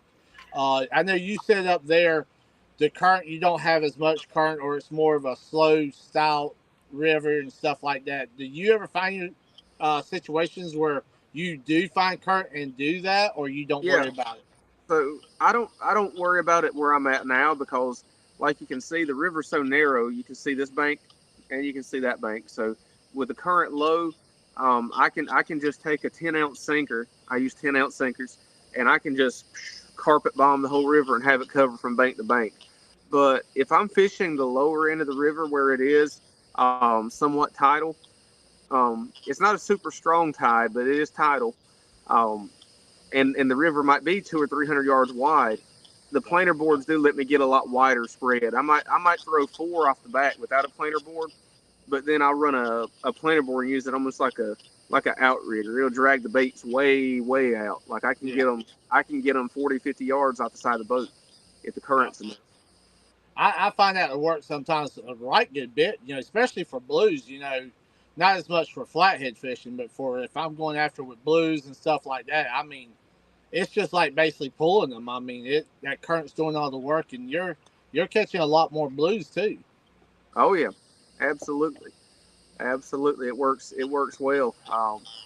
Them planer boards, a lot of people think they're just for dragging, but you're absolutely right. You can fish with them on anchor if you've got the right amount of current. If the current's super strong, it doesn't work well, and if the current's non-existent. But if you can find it at that sweet spot, that current it'll pull them boards right on out, just like they're supposed to. Now, are you using any floats on any of your setups, or you're pretty much just lead weight and a leader? For flatheads, pretty much just the lead weight and leader. Now, if I'm targeting blues with cut bait, I'll use the float. I'll use like a Santee style rig. But for flatheads, I shorten my leader length down to about 12 inches, 12 to 18 inches. There ain't no science to it, but I like a little bit shorter leader because it keeps that live bait from swimming in the structure. And I just throw it out there with the live bait. But for blues, I'll lengthen out my leader probably 18 to 20 inches, good long leader. Sometimes more. If I'm dragging, I like my leader to be about probably 3 foot. And then I put a peg float on there and make it like a Santee style rig to get that bait up away from the bottom. Draco wants to know if you think there's 100-pound flathead in his state. In this state? In your state? Absolutely. Absolutely. Do I think there's many of them? No. But the state record currently is right at 80 pounds. I see no reason why there's got to be one bigger, because there's got to. Now, I don't know what the maximum size is for them. I don't know what dictates that.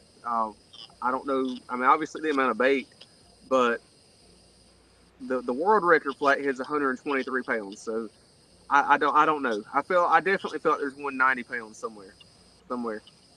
I'm like you, Cody. I mean, we're like I said, we're not far apart. I'm like you. Between us, I believe there is, but I don't think there's as many as there used to be by no means, because of a lot of the trout lines, the bush hooks, and stuff like that. But I do believe myself there is one that's 100, maybe a little over 100 for sure. Oh yeah. Yep. So I feel like there's definitely probably a world record blue cat in North Carolina, because the world record came out of Bugs Island. It come off the Virginia side, but that lake, a good portion of it's in North Carolina as well. So I have no doubt at some point there's a world record blue cat swimming in North Carolina. Yeah. We had Epic Catfish on. He said that a lot of the reason there's not such giant flatheads in these rivers is because they're closed river systems, and they're extremely migratory when they get giant. Smaller ones stay in the same area. Big ones really move long distance. So he thought that the reason they weren't catching hundreds in the rivers anymore is because they've been dammed up and locked up and all that. So you do still see 100-pounders being caught, but it's usually in a reservoir now, and it's just caught by sheer luck or by a freaking noodler, somebody catching them by hand. I will say that's one thing we've got going for us here in North Carolina, where I'm at with these river systems, especially the Neuse River where I'm at. It is completely unobstructed from basically its headwaters to where it meets the ocean at. Now it's not a large river in terms of water volume, but it's unobstructed. These fish they can move as they please. Yeah, that's about the same way here, Chris. It is. It goes like he was talking about, from our south to our north. It's basically open, where they can move through all the way from the ocean and back through, and several different rivers off of our rivers that cuts off, like I said, the Great PD River, the Walkamaw, the Intercoastal, which is north to south. I mean, there's a lot of area for them, but, like I was saying earlier, man, the bush hookers, the trout liners, I mean, they wipe them out quite a bit. So I do feel there is some, but not as many as there used to be. I'd love to catch one. I'll tell you that. I would love to hit 100-pound flathead. Oh yeah, we got a live bait getting active. That's the bass too. See, I wish we could use the crappie and the bass here. We can't have those here in South Carolina. I love them. They're good bait. They're good bait here in North Carolina. As long as they're legally harvested and meet the size requirements, you can use them. So for crappie, they've got to be over 8 inches, and for bass, you can possess 2 bass under 14 inches. So I always have 2 bass with me when I come. Nice, nice. Yeah, they definitely make for good bait. That's for sure. I wish we could use them.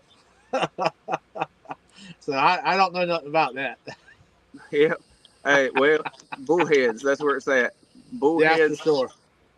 They're probably honestly the best bait, but they're just so hard to get your hands on consistently in numbers. Like I can always get 2 or 3 of them, but I couldn't say I'm gonna go catch 25 bullheads and fish with Yeah. all bullheads. Like Yeah. I wish I had somewhere I could do that, but I just can't get my hands on them like that. Yeah. Now, how long you been set up in that spot there? I know you was talking about service and stuff. Is that a spot you normally set up for? Is it a good area that you catch a lot of catfish and have to move around, or? Oh yeah, yeah. This area here's been good to me in the past. Now my 45-minute move rule, that pretty much applies after it gets good and dark. The first spot I fish, I'll give it a good long sit because I'll be honest with you, this time of year you're pretty much wasting your time during the day. So Yeah. once it gets dark, that's kind of when I start my timer about every 45 minutes and move, because realistically I don't catch a lot of fish during the day from April through November. I just don't catch them during the day. Now towards the end of November, you start back daytime fishing, but from April to November, it's all nighttime. I don't even bother fishing during the day. Yeah. It's just so hot, and the fish don't feed actively. They're hiding, I reckon. Guys, if y'all have any questions for Cody, please let us know. Put them in chat. Definitely whatever you want to ask, tactics, anything, let us know. Chris, I was trying to get through. I don't think I've missed anything. I know you. For whatever reason, we're not getting anybody from Facebook. So Okay. just YouTube comments coming through. I've got one here from Alex. Does baits on a float work better than on bottom for blues and flatheads? It just depends. Now, I will say for flatheads, I don't prefer to use a float with live bait. That's just me personally. I use shorter leader and throw my live bait out there, and it just swims around in the current. But for blues, I definitely feel like there's situations where having a float on there helps, because blues by nature they don't hold tight to the bottom a lot. A blue cat, he'll suspend. I mean, he'll suspend halfway up the water column. I mean, if you're in 30 foot of water, he might be suspended at 10 feet. So anything that gets your bait up away from the bottom is going to put your bait in a more visible position for those suspended fish than a bait that's laying right on the bottom. So for blue cats, yes, I definitely think a float helps. For flatheads, I don't see an advantage personally. I'm like you, man. We got similar fishing tactics that, between us, because we're so close. It feels like we do a lot of the same situations, same tactics and stuff for our tackle and stuff. And Alex also was wondering, Chris, I think this is more towards you. Can y'all use eel in Texas? Is it good bait? I know what I can speak for ourselves. It's darn good bait here local in South Carolina. I know probably North Carolina eels here. I've never used them because we don't have them here like other places. They are native to our water, but they're endangered. So Right. I have seen I've seen someone post a picture of one they caught fishing. So I know there's a few here, but Right. See where we're at, there's such a good bait that pretty much in any serious bait and tackle shop's got live eels around here. I mean, just where I'm at in Eastern North Carolina, you've got the tackle shop here in Goldsboro, Easy Bait and Tackle. They've got live eels, and then in Kinston, New Sport Shop, they've got live eels, and then a bunch of little mom and pop stores around got live eels. So they're a very popular bait here. They're so popular that the bait stores carry them. But I know when I'm on TikTok and Picture, So. People are watching me fish. They're like, "Where are you getting eels from?" And I'm like, "The bait shop." They're like, "Well, our bait shops don't have them." Yeah, I get asked that all the time, man. How y'all get eels so much? Well, our bait shop has them right down the road here. You know, And I'm blessed too. I didn't realize that how expensive eels can be. Where I'm at, you can go to the bait shop and buy them for $4, but people are buying these things online. Y'all probably have somebody locally catching them. From what I understand, they're pretty prevalent down where y'all are at. But they are. Other places have to be shipped, and when you have to deal with shipping, in today's day and age, shipping's expensive. Yeah, it is. It is. I remember when they. Cody, Skip wants to know: do you use sinker slides or a fixed sinker? I use sinker slides for my fishing like I'm doing right now. Let me show you what we got. Let me plug my little light in so that y'all can see me a little better. Hang on just a second. While he's doing that, yeah, I remember when the eel used to be $3 a piece, and now some of these places are $5, $6. Depending on the size, it can go up as high as $10. Oh yeah. Supply and demand. People are willing to pay it, so they can charge it. Yeah, that's cheap though. If you're throwing nets, like for me in the winter, I mean, I'm like, I see these guys like, yeah, I went to the bait store. I'm like, that don't work for me, man. Yeah, I wish, but the eels are big baits. Even at $5-6, I mean, one eel you can fish all night. Oh yeah, several poles. You can cut an eel up into about 7 pieces and bait all your poles, and that's the beautiful thing about eel. Their skin's so tough. A fish is not going to get it off the hook. Yeah, it's very, very rare for them to steal a piece of bait when you're using eel. And so the convenience factor, if it works, the convenience factor. How do you put a price on that? Just go buy your bait. Oh yeah. So that's what I run for flathead fishing. I've got a sinker slide. I clip the coin sinker on there. Most of the time I use a 10. If the current's real high, I will put a 16 on there. And then I've got just a regular barrel swivel, and then I've got my leader. I crimp my leaders on. I use a crimp to attach the leader, and then we come down. I've got about 18 inches of leader material, and then the hook. That's that 10-aught Daiichi circle hook. So I just very, very basic rig, and that's 100-pound mono. I use 100-pound monofilament as my my leader. Gato wants to know, should he move more often than normal since they aren't moving as much during the spawn? Honestly, I wouldn't. No, I would just stay with whatever your normal routine is, and I wouldn't vary from it too much, because like for me, I move about every 45 minutes, and I feel like there's a fine line between moving frequently and covering spots, but moving too frequently and missing out on some fish because you didn't give it long enough. So to me, 45 minutes is that sweet spot where it gives it time for a fish to bite if he's there. But I just feel like, especially on these small river systems, if he's there, he's going to bite it pretty much immediately.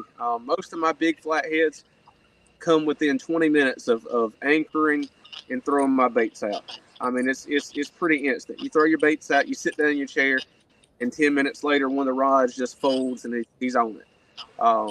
So I would just, whatever your timing that you like is, I'd stay with it. And it's hard to catch them during the spawn period. I don't think it matters where you move, when you move, how you move. I just feel like if they're spawning, feeding is not their priority at that time. And honestly, right now, myself, Cody, it's like, after that last trip, I knew, I'm like, okay, yeah, I was right. They're spawning. So heck, I'll probably take a couple weeks off, or maybe 4 or 5 weeks off, until I feel that it's kind of getting back around July 4th time and later, when I feel they start coming off. Oh yeah. Now,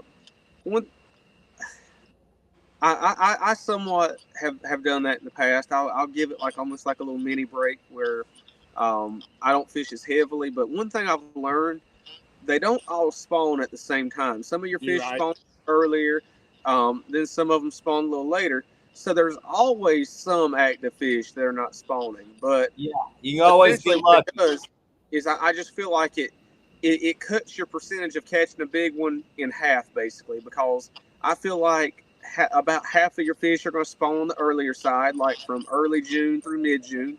And then I feel like half of your fish are going to spawn from the later half, from the mid of June to the beginning of July. So I feel like there's always some big fish out there moving, but your odds are not as high during the spawn. But Justin Bledsoe says, I used to use eel in the James River off the bank and catch a lot of eaters around Richmond, VA. Oh, yeah. Yep. Eels is a good bait in the James. Gizzard shad is king. Gizzard shad is the best bait, in my opinion. But eels are very, very good there as well. Eels are very good. Ernie the Hog Snatcher said, let me grab my notepad. Get your pencil. Ernie the Hog Snatcher. What's up, Ernie? Ernie got his PB not too long ago of Flathead. Yeah. I got another. Cody, do you ever free line baits? No, I don't. I don't. The closest thing I've ever done to free lining is on certain. There's only a couple spots I do this, but there's a few areas that the bottom is just so snaggy you cannot throw anything on the bottom. If you throw it on the bottom, it's not coming back. So what I'll do is I'll take a big cork, a big float, and put a little glow stick on it. Just tape a little glow stick, and I'll suspend my bait about 5 feet, 6 feet underneath it, and let it float back with the current. And what it'll do is it'll float over top of that structure, and that flathead will come up and grab it. And when he grabs it, you set the hook on him and try to get him away from it. But that's about the closest thing I've ever done to free lining. Justin Bledsoe wants to know how everybody's shaping up on their spawn. I'm down south, so ours went first. Yep, we're I would right say we got some that are wrapping up, but most of ours are right in the thick of it right now. Our water it's fluctuating greatly between these cooler days and hot days. So we got 84-degree water, we got 77-degree water. So it's prime spawn. Right now we're in the heat of it. Right here on my graph, right now the water temperature here is 83.8. So it is warm water. They're spawning. We had that catfish tournament this past weekend, and so many people brought fish in that were just completely just beat up, just ragged, scars on top of their head, cuts, bruises, and that tells me that these fish right now are spawning, and they're just. I'm hoping that they're going to wrap it up soon. The general rule of thumb where I'm at, 4th of July seems to be that magic time where the fish come back to life, and it's like the spawn never happened. So that's what I always say. 4th of July. Yeah, it seems to be following the same pattern. I mean, 4th of July is right when you let's crank it back up and get right back at it. I mean, and still after that, man, you still can find some, like Cody was saying earlier, some's a little bit later. I mean, you can catch them and all tore up and everything. Now, I will say this. If you're in an area that has both blues and flatheads, I've noticed that the spawns, they do overlap a little bit, but the blue cats spawn earlier than the flatheads. Yeah. I've noticed that the blues really start spawning in like the middle of May. When that water temperature hits like 72, them blues are in spawn mode. So a lot of the blue cats are done with what they're doing. So the blues are spawned out, a lot of them. The flatheads around here, it seems like they like to spawn when that water temperature is about 78. So it's like there's a delay. So that means that the blue cats come off the spawn earlier than the flatheads. So just because the flatheads aren't biting, the blues may be.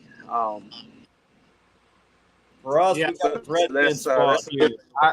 Our big fish generally go on the bed as soon as the threadfin spawn is over. They use that threadfin spawn to tack on a few extra pounds, I believe. As soon as that's over, the spawn is on. Oh yeah. We don't have a lot of threadfins here. We got, in the lakes, I'm sure, but in the river, the primary forage for them here is gizzard shad. They love them big gizzards, but I'm pretty sure it works the same way. I'm pretty sure when the gizzard shads are spawning, them blue cats, they gorge on them. Justin We've also got here. he's up in Oklahoma, and the noodlers are out in full force. I see him on Facebook posting pictures. But yeah, I don't like it. That drives the catfish bite here is we have the spring run of shad, and they're the hickory shad and the American shad. They come from the ocean and run up the rivers in March, April, and early May, but most of the time they're gone by May. But that really gets the catfish going. When them hickory shad are in here by the hundreds of thousands, them catfish are gorging. Flatheads, blues, it don't matter. They're feasting on them shad, getting fat and loading up for the spawn. Yeah. We don't have those here. I guess you got to be pretty close to the ocean for those. Yeah, we know like they hot and heavy around that time of area around here. Yeah, when you've got that run of shad coming up from the ocean, them hickories, that's good fishing during that time. Them blue cats, they're on fire.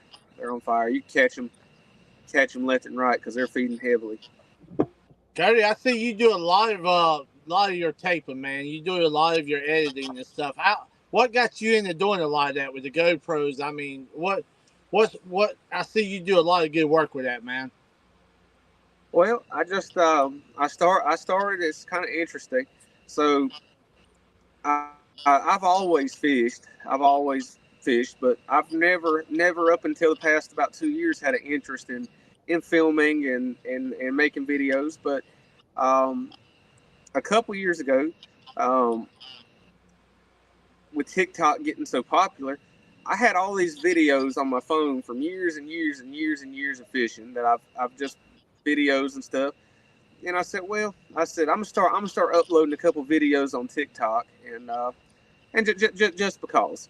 So I started uploading some videos and it was like no time. It was very popular. Like people liked them and it won't no time before I hit the amount of followers needed on TikTok to go live. And then I was scared to go live, honestly, because I've never been live on camera before, but I kind of built up the courage. I said, I'm gonna go TikTok live one day. It was in the winter. It was December, so I'm out there daytime. And my first ever live stream, I hit go live, and I was thinking in my head, I'm like, it'll be so cool for me to go live, and I might have like 5 or 6 people hanging out to hang out while I'm fishing and talk to, and they'll get the chat going. Well, no, I was wrong. When I hit go live, there was like 5,000 people in there. Like it said like 5.2 thousand. And it was going crazy. The chat was going crazy. I said, "What in the world is going on?"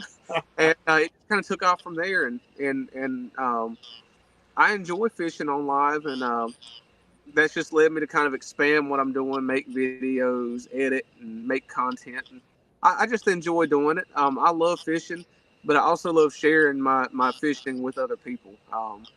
Because I've had so many people reach out to me that maybe they're they enjoyed fishing, but they're no longer physically able to do it. But they enjoy watching my content. That means a lot to me when I see stuff like that. Yeah, I get that a lot myself, Cody, and it's amazing, especially on TikTok. You know, we used to do a lot during YouTube, but TikTok is a totally different, animal in itself.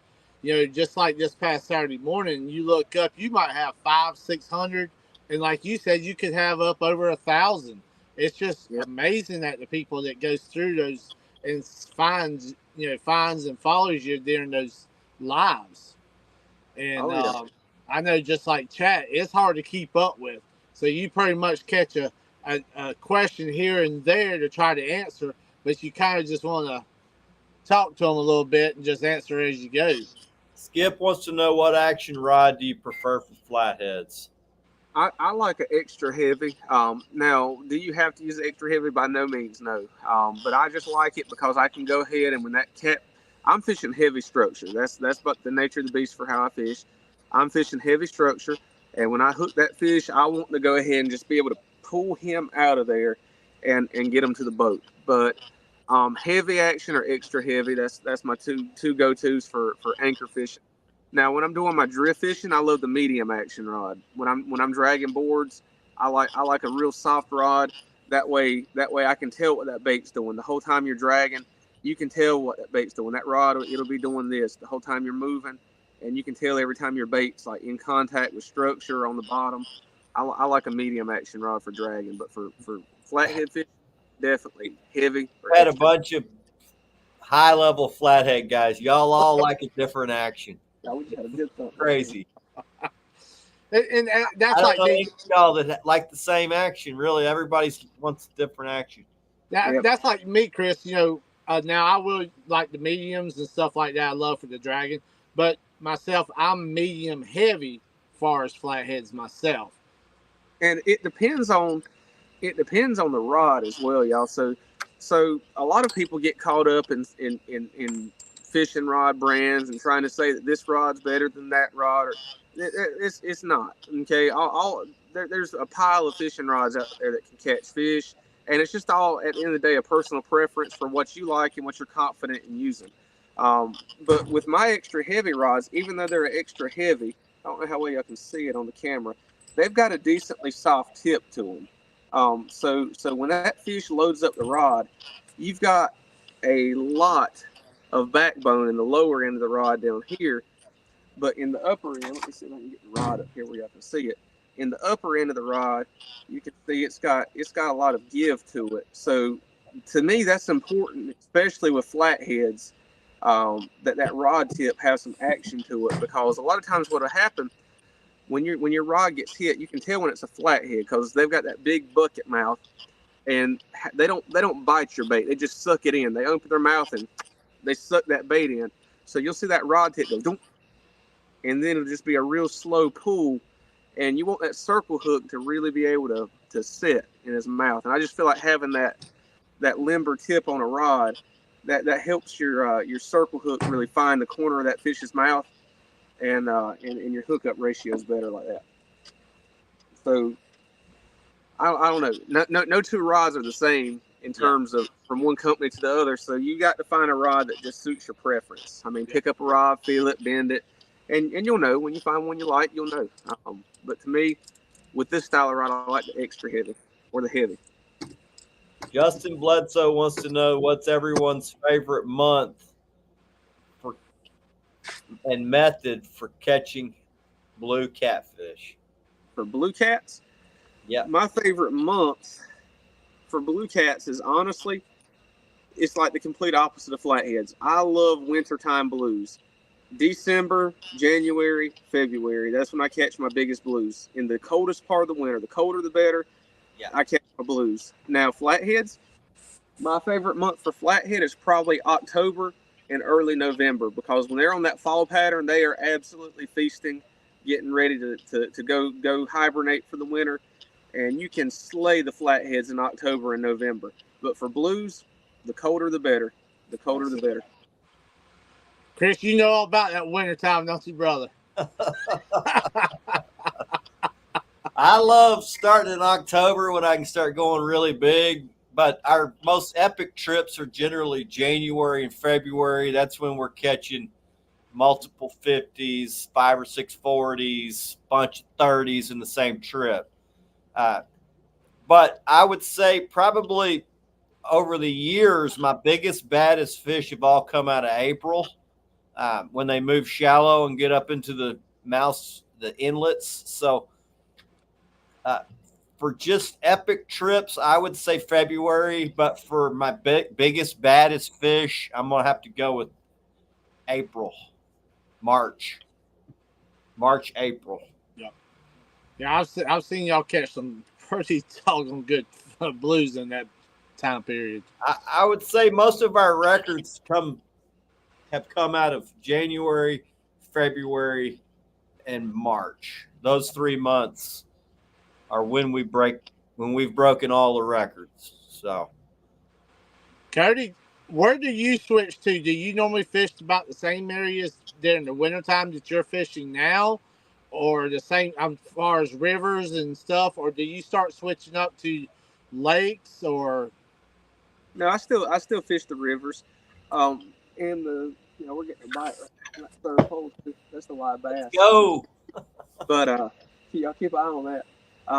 But the thing is, for blues in the wintertime, they're a lot easier to pattern because they're going to suspend in deeper holes in these rivers. Not to say they won't go shallow if you have a little warm front, but when you're in the dead of winter and it's super, super cold, you find some deeper holes, and that's where your blues, they stack up in abundance there. So when you find the fish, you can sit there and catch one after another, and it's nothing to pull several 30, 40-pound fish in one day, especially in certain areas that are known to hold big fish. Yeah. And I can tell you, sometimes the river fishing and the lake fishing sometimes can be two totally different animals.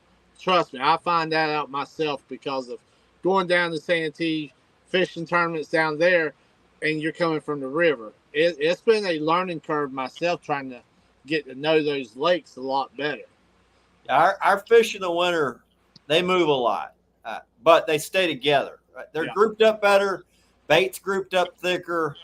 It's just understanding where they're going, where the weather's going to be pushing them is, pretty much what makes you successful. Oh, yeah. That's why I love wintertime fishing. It's nothing dragging or drifting. I generally drag. Yep. I like nothing in the wintertime to ride down the lake or the river, and you look at your graph, and you'll mark a huge school of bait fish. Like you'll mark a big old bait ball. The whole screen of Pure TV red with shad on the screen. Yeah.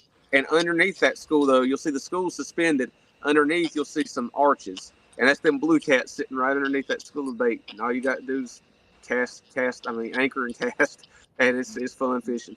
That's it. I love fishing that biomass. I try to find that. Usually you start seeing that start showing up November here, and we start looking for that pattern. That's that 90-10, where 90% of the fish are in 10% of the lake. Or I'm a lake guy, so if you're not in that 10%, you can catch one, but you're not going to do well. You get in that 10%, boy, and it's on. What tips you all have for flatheads in lakes? I'll let Cody. You want? I know you basically a lot of river, but do you have any far as flatheads in lakes?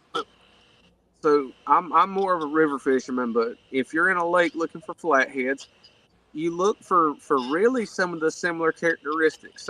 If you're on a lake, what you need to do is find areas that have shallow water in proximity to deep water. So things like channel edges, where when they dam the lake up, where the old river channel used to be, if you can find an area where that river channel comes up quickly to a shallow flat, that's where them flatheads are going to feed at night. They're going to come up and move up on them flats, trying to catch shad and other bait fish. And then of course structure. Flatheads by nature are just a very structure-oriented fish. So if you can find any sort of brush pile in the lake, submerged trees, rock piles, you name it, anything submerged that gives structure, that's gonna hold fish as well. But the main thing that I look for if I'm fishing water that I've never fished before is that quick transition, somewhere that it goes from deep to shallow very quickly. And that's just a good spot to catch fish. My number one thing is, like you were just saying, that different ledges and stuff like that. But structure to me is real important as far as a lake, as far as the flatheads. Now, I've also seen them not be right up on the structures, but like you said, hanging more on them ledges, those little highways under there can really pay off, for that also. Chris, how about you, brother? Yeah, rocks, rocky shorelines, stump fields, inlets for creeks, for rivers, ledges leading into those types of areas. That generally where we catch them. Also, fishing the riprap where the dam is. Just always going to be flatheads around the dam. They love those rocks. So when we're going to get them dragging, it's usually that's the areas we usually get them. In the fall, we catch them a lot of times up by the creek mouths. I think that they're running up in there. They're kind of on a roam feed type pattern before it gets cold, and they're feeding heavy. They like those inlets where the creek is flowing into the lake. And then stump fields. They just love stump fields because there's bluegill going up and down the stumps. There's crappie going up and down the stumps. They don't have to travel very far to get a meal. It's pretty easy to ambush. That's where we've always caught them. Yeah, that's a good question, man. Appreciate y'all guys asking these questions. I know it's a lot of fun. Definitely talking to everybody and going over them. Cody, what kind of sonar are you using? What graph? I've got a Lowrance HDS 12. How you like that? Have you had a hummingbirds? I mean, how you compare some of those? I've always been a Lowrance guy. I've never owned anything but a Lowrance, so I know all those other units are good. Hummingbirds are good. Garmin's are good.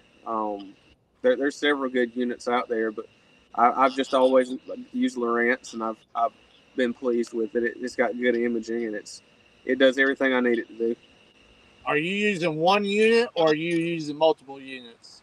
I'm using one. I'm using just the one. It's the HDS 12, so it's got a fairly big screen where I'm able to put split it and have like my down imaging, my side imaging, and my 2D sonar all on the same page, where I can see several different views of what I'm going over. Hey Chris, I know you're the hummingbird man. I mean, I know myself. I like the hummingbird also. Are you using one or two on your boat, Chris? I just got the 12 on mine, so I would like to have two because ideally, when I'm really trying to pinpoint big fish on structure, I'd like to have my left side on one screen, our right side on the other. But I mean, we do pretty good. Yeah. I've got one myself, but I have thought about adding a live scope on the mine. But honestly, to tell you the truth, I don't know for myself how much that really, because of the muddy water a lot of times that we fish. I know that live scope in the muddy water can get a little, depending on the depth and stuff. But I thought about adding one. We got. Yeah, Richard, if you've got houses, barns, small communities underwater, like on Lake Livingston, roadways with a bar, the old bar, roadways used to have a bar ditch right next to it. Those old bar ditches are good. If you can find a barn or an old farm house where there's an old building, sometimes like on some of our lakes, they left them standing, and they'll like knock a hole in the top of it in the roof, but they'll leave most of it standing. If you put baits around that's like a natural reef. There's going to be fish around it, and not just fish, some big ones. Yeah. Those are great spots. Got a question from Alex. What kind of tips can you give for a shallow lake? The shallow lake, I mean, are we talking flatheads or blues? He didn't say. I would probably go answer either way. Chris, you could probably answer the blues part probably, and you could probably, Cody, if you would, about the flatheads. I'm going to go probably it's going to be a similar answer for either. You're going to be looking for structure. It may be different structure, more probably cover for flatheads, but structure for blue cats. You're going to be looking for the main lake channel leading up into, or leading up next to ambush structure like humps, ledges, bumps, old farm ponds, things like that. Those are going to be good spots to catch big fish. Main lake points, those are always good. And then the inlet of a creek, the inlet of the river leading up into it, those can be good spots too. So it really depends. Mostly it's the time of year. It's going to decide where you're going to fish on the lake. It's not going to be one spot. You got to go where the seasonal migration is on that fishery. Cody, how's that bite, man? Did he quit with it back there?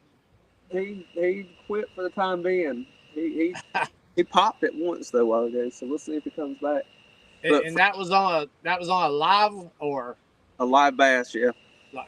Nice.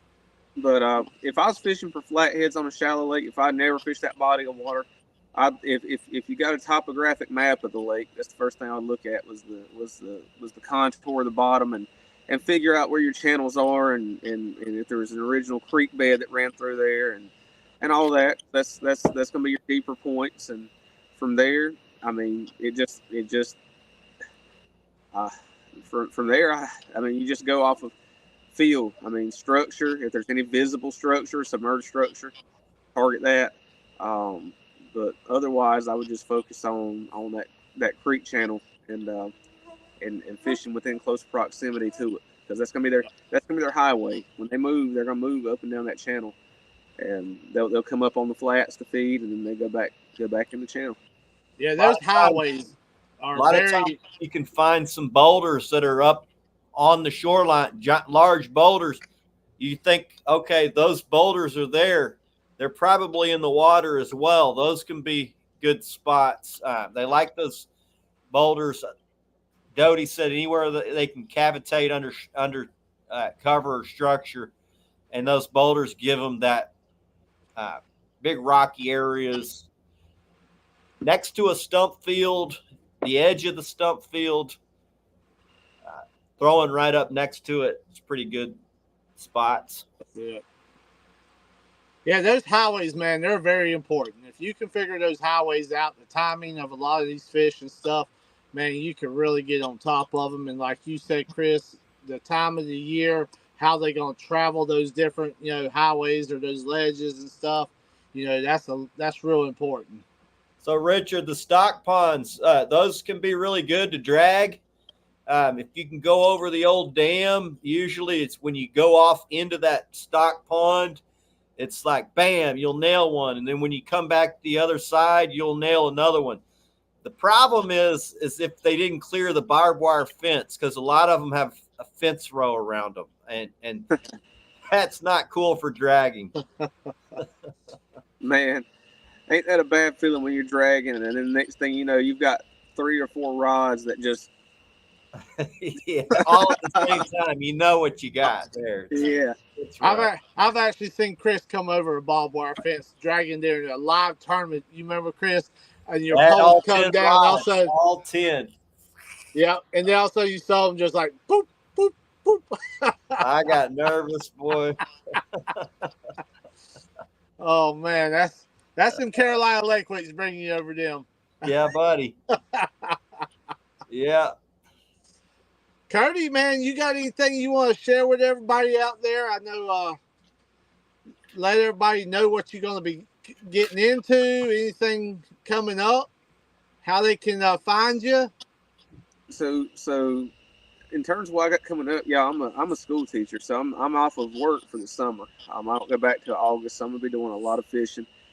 So y'all just stay tuned, hang out with me when I go fishing. I go live on TikTok. Of course, I share all my my videos on there and on Facebook and on Instagram. But I'm working on my YouTube channel. I'm gonna get it going, almost to that 1,000 subscriber mark, so we're getting close.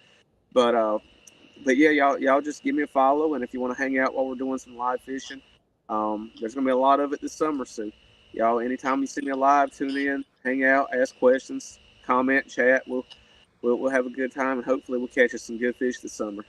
People that don't know where can they find you? What are your handles? So on TikTok, I don't know. I don't know what my handles are. I have to look, but pretty much if you type in 2K Catfishing in the search bar, I'll pop up. Or my name or 2K Catfishing, you'll find it. You'll find it. And guys, I can also add, man, definitely check him out. He's got some great videos. I've watched a lot of videos. I've watched a lot of your lives, Cody. Man, I tell you, again, a lot of respect for you. You catch some nice fish, man. I appreciate that. I try to.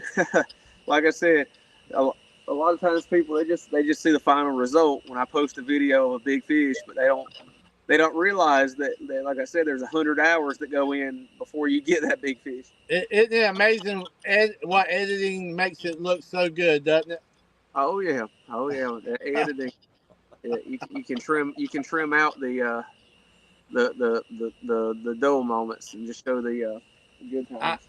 I tell a lot of people when they watch us live, you sitting there, you're like, man, damn, I hope I catch a fish tonight. Don't want to get a skunk, But it's real fishing, man. When you're doing your lives or you're, going back through and editing your videos, it's totally different. Like, sometimes I'm straightforward with everybody. I'm like, okay, we could catch one tonight. We might not catch one. I'm just going to tell you like it is. Flathead fishing's a little more slow than blue catting. So yeah. Oh yeah. A good night of flathead fishing, I consider it a good night if I catch 6 to 10 fish in a night flathead fishing. Every once in a while you'll have a night where you catch 12 to 15, but for the most part, if you catch 6 to 10 fish, flatheads, that's a good night of fishing. Yeah. Whereas blue cats is a completely different style of fishing. With blue cats, I mean, you can go out and catch 20 in a night or more, but flatheads, they're just such a solitary predator. That if you catch a big flathead, you probably better just go ahead and move right then, because your odds of catching 2 big ones right there in the same spot ain't high.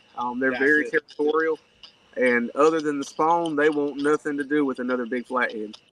So if you catch a big one, we're talking 40 pounds plus.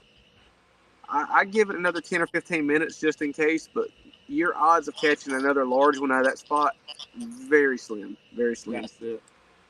That's it, man. Like I said, man, you do some great videos, man. I love watching your footages and stuff, and like I said, like watching you when you're fishing on live and stuff, man. So keep up the good work for sure, brother. Absolutely, I appreciate that. I'll go give Cody a follow or a subscribe, whatever they're calling it. Jamie, what are your channels? Man, everybody go check out Carolina Lake Weights on YouTube. We have over 130 videos over there. We got some shorts over there. We have a lot of fun. So check us out on YouTube under Carolina Lake Weights. Check us out on TikTok, Carolina Lake Weights. We do a lot of lives. We do all kinds of fun stuff here in the shop. People watch us work and stuff. We do a lot of fishing. So check us out. We introduce a lot of new products through our TikTok and our YouTube. So definitely check us out, guys. All right. For guys that don't know me, you can find me over at El Gato Azul TV on YouTube. We do a little, we don't TikTok a whole lot, but I'm probably going to start going live on TikTok. I used to do a lot of live streaming on YouTube, and but this past year it's just been fun fishing with friends and trying to help guys learn to fish. But I'm going to make a point to this next season to get back into it. You go check us out, El Gato Azul TV on YouTube. We catch a lot of records. We got a lot of how-to stuff over there. Mostly just fun fishing trip videos, Operation Vets with nets, trips, stuff like that. So we're about to hit 2K. We don't work too hard at it, but we got a long ways to go. We fish hard. We just don't YouTube hard.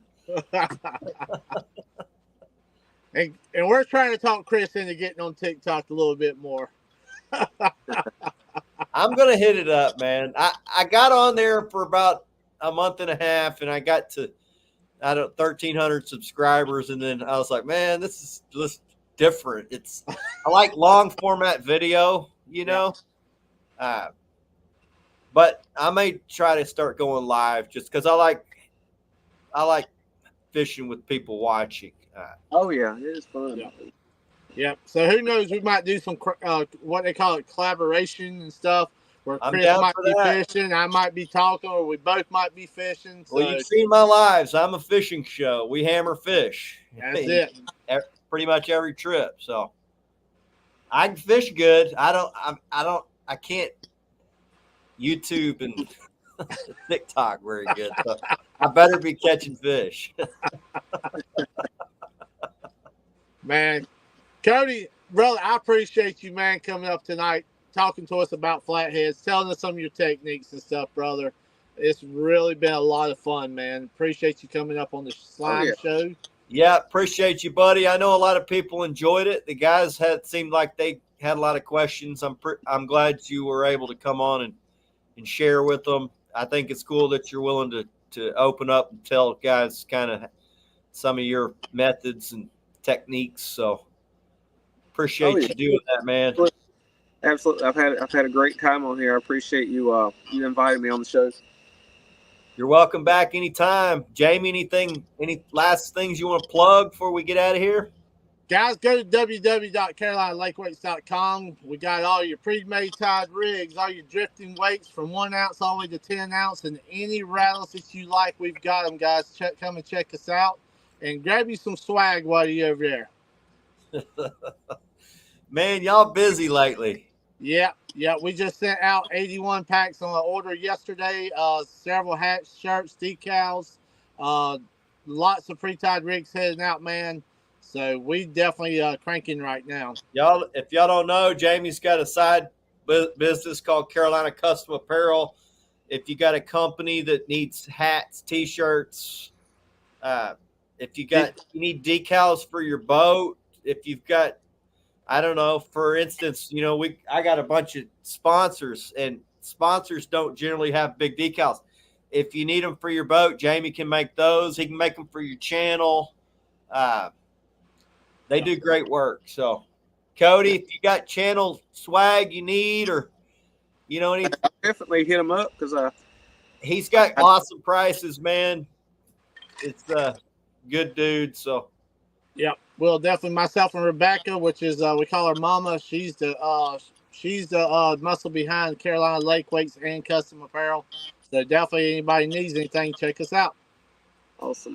Yeah, like I said, I'll probably hit you up for some hats because I'm actually out of 2K catfishing hats, so I'll be getting up with you. All right, brother. Be safe out there too, man. You'll find anywhere, Cody. I guarantee it. So, all right, guys. El Gato, Azul, tight lines. God bless. Azul out. Later, everybody. We'll see y'all.